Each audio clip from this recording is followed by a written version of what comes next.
Welcome to the very first episode of the Delay the Binge podcast. And yes, we are still the Plus One Theory, but we changed the name because it fit the concept a little bit more. And we still apply the Plus One Theory to every bit of the Delay the Binge concept.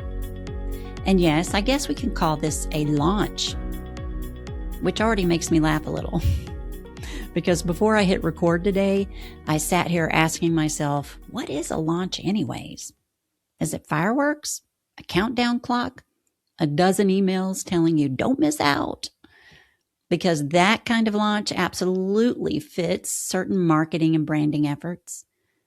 There is a time and a place for momentum, urgency, and excitement. And I'm not knocking that at all. But Delay the Binge was never meant to be built on urgency. It was meant to be built on the long game. This is slower, quieter, more honest. And honestly, that's kind of hilarious in a fast-paced world, right? We're living in a time where you are supposed to explain something meaningful in a 30-second video, or better yet, under a minute, because apparently that's long. And you've got, 2 or 3 seconds to grab someone's attention? Well, that's not even enough time to say, hi, how are ya? But those are the facts. And if I want to help the masses, if I want this message to reach people where they actually are, then yeah, I have to play the game a little, which means trying to say something meaningful in seconds. So you understand the importance of slowing down. When you really think about that, that irony alone tells me how badly we need the pause. And honestly, this is how I know I'm being called to share this message of the Plus One Theory and Delay the Binge. Because apparently, I love a challenge. Trying to invite people to slow down, pause, and reflect in a culture that rewards speed, reaction, and constant output, well, that's not very easy. But something in me lights up at that. The challenge, not because it's easy, and it does matter. I've always believed that small intentional shifts change everything. One pause, one better choice, one moment where you don't react automatically. So if the challenge is learning how to say something meaningful in seconds, just long enough to remind you to stop for a moment, then yes, that feels like exactly the work I'm meant to be doing. Before I go any further, I want to set the tone for this episode. This is not advice. This is not instruction. This is not me telling you what you should do. This is reflection. I'm looking back at my own year, 2025, and honestly, it's been a little imperfect, and sharing what I noticed, in case it gives you space to pause and reflect on yours too. Because 2025 taught me some things, some gently, some loudly, and some, let's just say, with a price tag. Last year was a big creative year for me. Writing, speaking, building, trying to get a message out into the world that actually helps people. And when you care deeply like that, everything starts to feel urgent. Every email feels important. Every DM feels personal. Every opportunity feels like, okay, this might be the one to get it out there. I wasn't reckless. I was hopeful. And hope has a way of leaning you forward, sometimes a little too far. Urgency doesn't come from greed. It comes from caring. But urgency also overrides discernment. Here's something that really clicked for me. When your computer senses something sketchy, it doesn't shame you. It doesn't say, wow, you should know better. It pauses, it blocks it, and it creates space.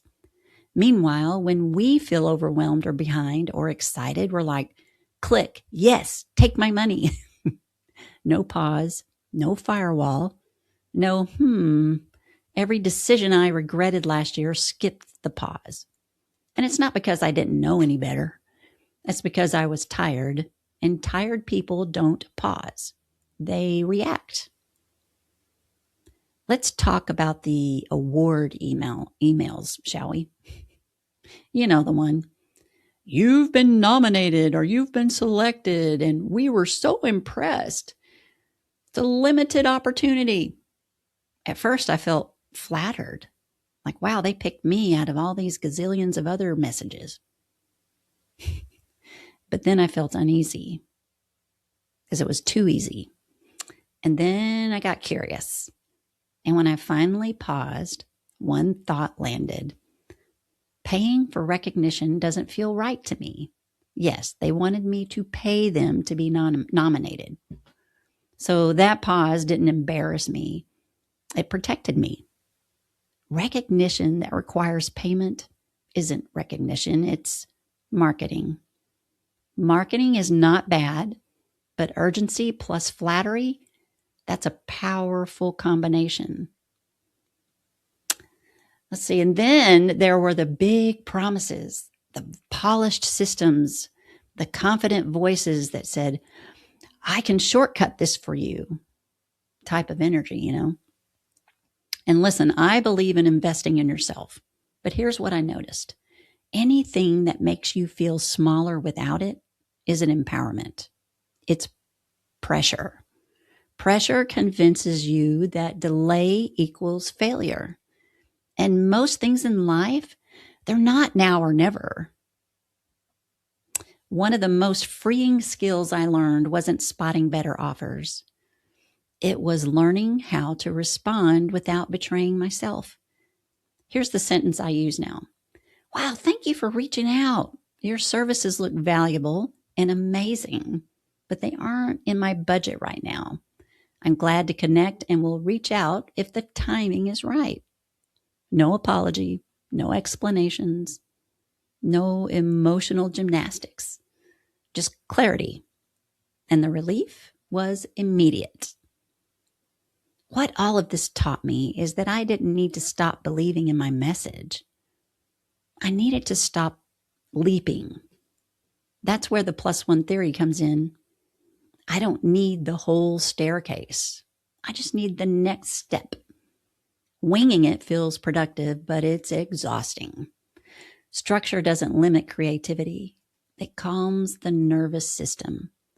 The +1 question is simple. What's the next right step I can actually sustain? You know, one of the most humbling lessons I learned came from investing in something truly excellent before I was ready to use it. Top-notch branding, y'all. I mean, a large media agency in New York. They know so much, and they were so helpful, and they really believed in my message, and I think they still do. It was professional work, and they offered to support me even without a budget. They were great people, and yet I had no plan to execute it. The problem wasn't the service. The problem was timing. Excitement isn't a strategy. If you don't know what happens after you buy something, that's information, not failure. Here's something I wish someone had told me earlier. When you're building, your message is still becoming. Of course it changes. Of course it morphs. And of course, what fit 6 months ago doesn't fit now. That doesn't mean you messed up. Sometimes the service wasn't wrong. It was just too early. So don't get ahead of yourself. You need to pause, breathe, step outside the noise. What grounded me most was stepping out of my head and onto paper. Yes, paper and pencil. I wrote 2025 at the top of the page, and then I listed what I tried, what worked, what drained me, not to judge, just to notice. And then I circled one small step forward, and that was enough. Since this is the official launch episode, I want to tell you what this space is going to be like. Delay the Binge isn't just about food. It's about pausing before any pattern that pulls you away from yourself. Overworking, overgiving, overspending, overreacting, overpleasing. That's my big one. And especially quiet depletion. The kind where nothing looks wrong from the outside, but inside you're running on fumes. Some episodes will be just me, reflecting, sharing stories, offering ways to build a pause without making it a whole production. And we'll have guests, real people in the middle of it, not fixed, not perfect, because sometimes hearing someone else say, "me too," is what helps you pause. We'll also have experts, people who understand habits, patterns, trauma, health, but not from a pedestal. We learn together here. If you're listening and thinking, wow, this sounds familiar, I want you to know that you're not alone. If you're struggling and feel willing to share your story, we'd love to hear from you. If you want to listen to guests and relate, you're welcome here. If you want ongoing support, reflection prompts, and practical tools to help you pause before patterns take over, join my email list at delaythebinge.com. That's where I share the good stuff, encouragement, tools, and reminders that you don't have to rush your healing or your growth. This isn't about fixing yourself. It's about staying long enough to understand yourself. Thank you for being here, and thank you for pausing with me. We're learning together, one powerful pause at a time. Talk to you next week.